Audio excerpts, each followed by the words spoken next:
जय हिंद दोस्तों आज हम बात करेंगे एजीआईएफ से 90% पैसा विड्रॉल कैसे करना है। एजीआईएफ से 90% पैसा निकालने के लिए हमें कौन कौन से स्टेप हैं पहले उनका जिक्र करते हैं।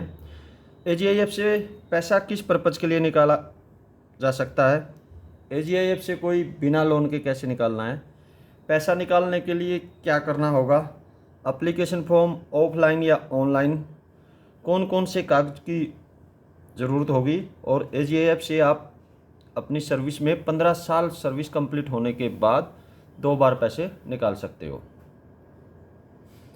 पैसा विड्रॉल करने का पर्पज़, आपको कौन कौन से पर्पज़ के लिए एजीआईएफ अपना पैसा निकालने की परमिशन देता है। बच्चों की स्टडी के लिए, अगर बच्चा आपका 12th क्लास में है या हायर क्लास में है। रिनोवेशन ऑफ हाउस, लेकिन इसके लिए एक कंडीशन है कि आपकी सर्विस 2 ईयर बची हुई होनी चाहिए। Marriage of children, Hindu act के तहत जो एज क्राइटेरिया है मैरिज का, अगर आप अपने बच्चे की मैरिज करते हो तो आप उस सिचुएशन में भी पैसा निकाल सकते हो। और सबसे लास्ट है स्पेशल वेवर, ये आपको अपने ओसी ट्रूप्स या सीओ साहब से स्पेशल वेवर लेना पड़ेगा, उसके बाद ही आप ये पैसा निकाल सकते हो। Required documents signed by CO unit oblique OC troops, कौन कौन से डॉक्यूमेंट्स की ज़रूरत है। हम पहले करते हैं एजुकेशन पर्पज़ के लिए। Attested copy of birth part two order of child, ये आपका अगर बच्चे की मैरिज है उसमें भी चलेगा और एजुकेशन के लिए ले रहे हो तो भी ये डॉक्यूमेंट्स ज़रूरी है। Copy of fees detail of children attested bye OC unit. एक आपको अपना कैंसिल चेक या फिर फर्स्ट पेज ऑफ पासबुक, अगर आपके पास कैंसिल चेक नहीं है तो आपकी जो फर्स्ट पेज ऑफ पासबुक है वो आपको बैंक से अथेंटिकेट करवानी पड़ेगी। और लेटेस्ट पे स्लिप, ये तो डॉक्यूमेंट्स आपको चाहिएंगे एजुकेशन पर्पज़ के लिए।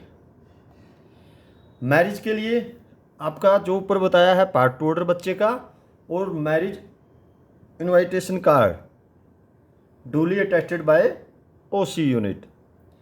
अगर आपको घर के लिए चाहिए तो उसके लिए चाहिए estimate cost of expenditure renovation of house in the last 2 year of service. और सबसे लास्ट है personal application and supporting documents for seeking of special waiver.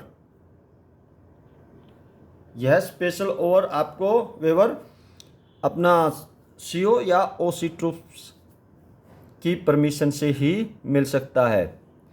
अभी देखते हैं दोस्तों एप्लीकेशन का फॉर्मेट।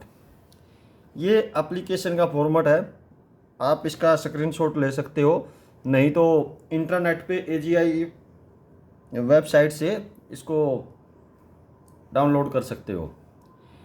ये सारी पूरी डिटेल ये ऑफलाइन है और ऑनलाइन भी सेम आपको ये पूरी डिटेल फिलअप करनी पड़ेगी। इसमें आपका अफसर है तो आईसी, नहीं तो JC number, army number, rank, name, regiment, personal unit, सारी detail, Aadhaar card, email ID, PAN card, mobile number जो आधार कार्ड और पैन कार्ड से लिंक है, आपका सैलरी, बैंक अकाउंट और bank IFSC code, detail of existing AGIF loan, अगर आपने कोई एजीआईएफ का लोन ले रखा है तो उसमें पैरा 21 में उसकी डिटेल देनी पड़ेगी। कंप्यूटर लोन है या कन्वेंस एडवांस है, हाउस रिपेयर एडवांस है, जो भी है। फिर पर्पज ऑफ विड्रॉल, इसमें क्या है, education of ward, marriage of ward, renovation repair of house या स्पेशल वेवर, ये पैरा 22 में लिखा है। 90% बेनिफिट आप या इससे कम ले सकते हो, मैक्सिमम 90% है। नंबर ऑफ विड्रॉल, इसको हम 2 बार निकाल सकते हैं। और कब निकाल सकते हैं, इसका क्राइटेरिया क्या है, जब किसी सैनिक की सर्विस 15 ईयर हो जाती है उसके बाद आप 2 बार अपना एजीआईएफ निकाल सकते हो। फर्स्ट एजीआईएफ निकालने के 6 मंथ बाद आप दोबारा अप्लाई कर सकते हो। इसमें फिर ये पार्टिकुलर ऑफ, अगर आपने चिल्ड्रन के लिए निकालना है तो name of children with date, due part two order and date. ये देखिए attach copy of part two order यहाँ लिखा हुआ है।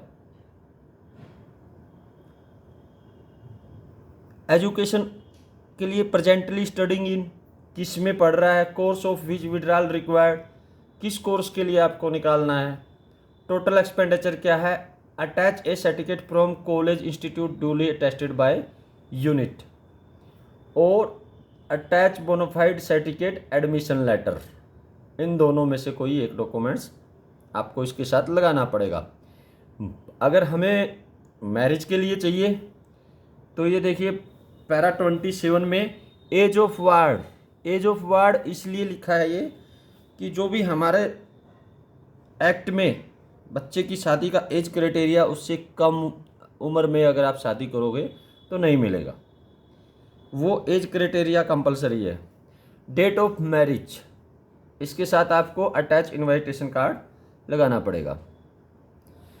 रिनोवेशन के लिए एड्रेस ऑफ प्रॉपर्टी चाहिए, नेम ऑफ प्रॉपर्टी होल्डर चाहिए और एस्टीमेट कॉस्ट ऑफ एक्सपेंडिचर, और इसमें attach detail as per para 30 लगाना पड़ेगा।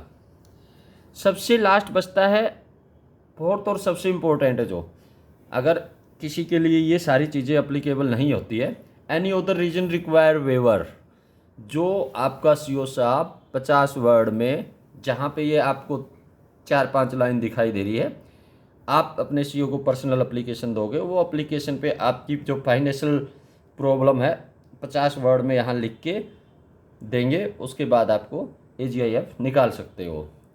ये सर्टिफिकेट देना है कि पर्टिकुलर पूरे करेक्ट है, अंडरस्टैंड ये सब कुछ। और ये सबसे लास्ट जो डॉक्यूमेंट्स मैंने ऊपर बताए थे सेम इस एप्लीकेशन में लिखे हुए हैं। सीओ साहब के साइन करने के बाद कवरिंग लेटर के द्वारा ये AGIF में भेजा जाएगा, वहाँ से आपको 15 से 20 दिन में आपके अकाउंट में पैसा आ जाएगा। दोस्तों आप इसको 15 साल सर्विस होने के बाद कंप्लीट निकाल सकते हो। किसी के दिमाग में अगर यह डाउट है कि जिस मकसद से हम AGIF कटवा रहे हैं, जो हमारा इंश्योरेंस है, अगर हमने निकाल लिया तो वो नहीं मिलेगा, ऐसी कोई कंडीशन नहीं है, क्योंकि गवर्नमेंट ने 15 ईयर इसलिए लिखा है, 15 ईयर बाद आपका इंश्योरेंस का क्राइटेरिया फुलफिल हो जाता है। खुदा न खास्ता अगर कोई कैजुअलिटी होती है तो जो आज की डेट में मान लो अगर किसी जवान ने AGIF निकाल लिया अपना 90% और उसके साल 2 साल बाद ऑन सर्विंग खुदा ना करे वो एक्सपायर हो जाए, तो जो आपको 75 लाख मिलना है AGIF से वो आपको कंप्लीट मिलेगा, क्योंकि जो इसका क्राइटेरिया क्या है 15 ईयर सर्विस क्राइटेरिया, इसलिए ये 15 ईयर सर्विस से पहले नहीं निकाल सकते। 15 ईयर सर्विस ख़त्म होने के बाद ही आप अपना AGI निकाल सकते हो। अगर आपको यह जानकारी अच्छी लगे तो कृपया करके इस वीडियो को शेयर, लाइक और सब्सक्राइब करें। धन्यवाद। जय हिंद।